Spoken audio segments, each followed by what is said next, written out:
The Forgotten Tenant. I found the apartment by sheer luck. It was cheap, well located, and surprisingly spacious for the price. The landlord seemed relieved to have someone move in, muttering something about the last tenant leaving unexpectedly. I didn't think much of it. City living was full of strange people and quick exits. The first night was uneventful, save for a faint creaking noise from the ceiling. Old buildings settle, I told myself, and went to bed. The second night was different. Around midnight, I heard soft footsteps in the hallway outside my bedroom. My heart raced as I sat up, listening. The steps were slow and deliberate, pacing back and forth. I gathered the courage to check, but when I opened the door, the hallway was empty. I convinced myself it was just my imagination. But then came the tapping.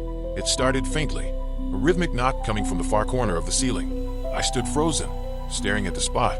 The tapping grew louder, faster, almost frantic. I grabbed a broom and knocked back.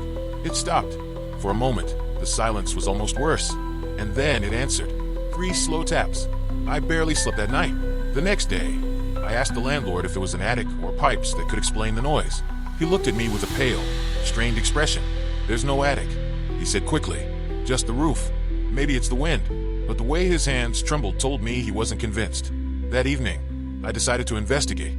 The tapping started again as soon as the sun went down, this time louder, like something was trying to break through.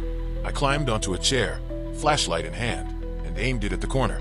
The beam caught something strange, scratches, dozens of them, etched deep into the plaster.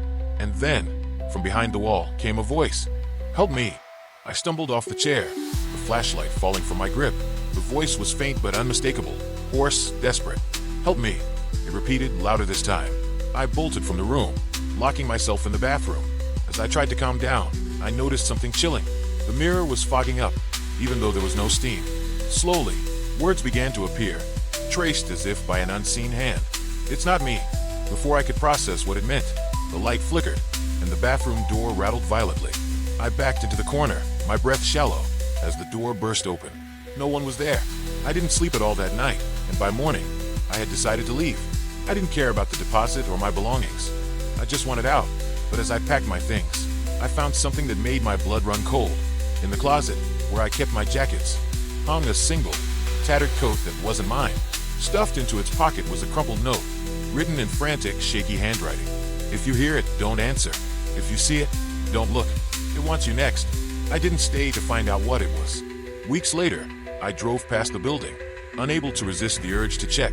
The windows of my old apartment were dark, except for one. In the corner where the tapping had started, I saw a figure staring out, motionless, watching. It wasn't me. Don't forget to hit the like and subscribe button, my little Sigma.